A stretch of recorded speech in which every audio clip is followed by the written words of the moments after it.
Hello everyone. Today I'll be reading the classic tale, The Tale of Samuel Whiskers. Once upon a time, Mrs. Tabitha Twitchit, the anxious mother of 3 kittens, decided to keep them out of mischief on baking day. She caught Moppet and Mittens and shut them in a cupboard, but little Tom could not be found. Mrs. Tabitha searched upstairs and down, mewing for her lost son. It was an old creaky house, full of hiding places, passages, and odd little doorways, and maybe even a secret staircase behind the wall. Things were always disappearing at night, like cheese and bacon. Moppet and Mittens managed to escape from the cupboard. At that moment there came a knock at the front door. It was the neighbor, Mrs. Ribby, who had come to borrow some yeast. Tabitha greeted her tearfully. "I have lost dear Thomas," she mewed. "I'm afraid the rats have gotten him." She told how she had looked everywhere for her kitten. "What a thing it is to have an unruly family." Mrs. Ribby offered to help look. The 2 found Moppet and Mittens gone too. Now they began searching all over again, poking under beds with Mrs. Ribby's umbrella, rummaging through cupboards, and searching the clothes chest in the attic. Tabitha complained about the rat problem. Back in the kitchen they found Moppet hiding in the flour barrel. "Mother," cried Moppet, "I saw an old woman rat stealing some dough." Next they found Mittens at the bottom of a big jar.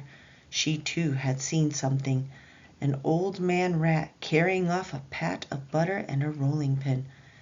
"Didn't we hear a roly-poly noise in the attic?" Ribby wondered.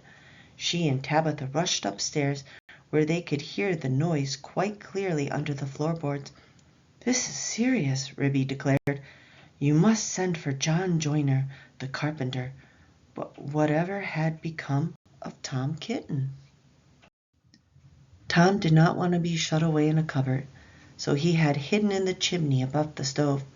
It was big enough for a man, so there was plenty of room for a little tomcat. Still, the air was smoky and the fire below was scary. Afraid of scorching his lovely little tail, Tom decided to climb out of the chimney right onto the roof tiles. There he might catch a sparrow or 2. The chimney was made of stone and topped with slanted slates to keep out the rain, but also let in daylight. Tom climbed up and up and up some more. Then he waded sideways through inches of soot until he was quite filthy. Tom kept climbing until he found a loosened stone in the wall and meat bones laying around. "How funny!" cried Tom. "Who would be gnawing on bones up here? And that smell! It's like a mouse, only awfully strong." He sneezed through a hole in the wall and went down a tight passageway. By now Tom was in the attic, although he didn't know it. All at once he fell down a hole and landed on a heap of dirty rags in a small stuffy room across from an enormous rat. "What do you mean by tumbling into my bed?" squeaked the rat. "Anna Maria! Anna Maria!" An old woman rat came into the room. In a twinkling she pounced on little Tom, pulled off his jacket, rolled him up, and tied him with string. "Anna Maria," said Samuel Whiskers, for that was the old man rat's name, "make this critter into a roly-poly pudding for dinner." "I'll need dough, butter, and a rolling pin," said his wife. And that was the reason Samuel Whiskers came downstairs to get a pat of butter, a rolling pin, and why Anna Maria stole the bit of bread dough.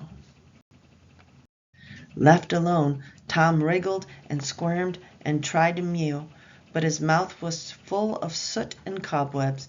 A spider came to look, but offered no help. Soon the 2 rats returned to smear Tom with butter and roll him in dough. "How can we avoid eating the string?" asked Samuel Whiskers, but his wife was too busy holding Tom still. The rolling pin went roly-poly, until all that showed of the kitten was the head and tail. Suddenly there came the sounds of sawing overhead, and a dog scratching and yelping. The rats dropped the rolling pin and scurried away. As Tom was rescued just in time by the carpenter, John Joyner spent the rest of the morning sniffing around the hole he had made in the floor. The roly-poly dough was saved and baked into a currant pudding, and the kitten was given a hot bath to get the butter off. Meanwhile, Samuel Whiskers and his wife ran away from the Twitch's house with all their belongings in a wheelbarrow they had stolen. The pair turned in at the gate of Farmer Potato's land. Once inside his barn, they began hauling their luggage and packages to the top of a mound of hay. For a long time after that, the rats stayed away from the Twitch's house, but there was no happy ending for Farmer Potatoes. Everywhere he looked, there were rats and more rats. It nearly drove him crazy that he could not get rid of them. As you've probably guessed, they were all the children, grandchildren, and great-grandchildren of Samuel and Anna Marie Whiskers. In time, Moppet and Mittens grew up to be excellent rat catchers. They hired themselves out, charging by the dozen. There was always plenty of work, so they earned a good living. To advertise their skill, they would hang rats' tails on the barn door. As for Tom Kitten, he was a different story. Far from chasing rats, he was deathly afraid of them for the rest of his life. In fact, he never dared to face anything larger than a mouse. Thank you all for listening. If you enjoy this content, please like and subscribe. And as always, have a wonderful day.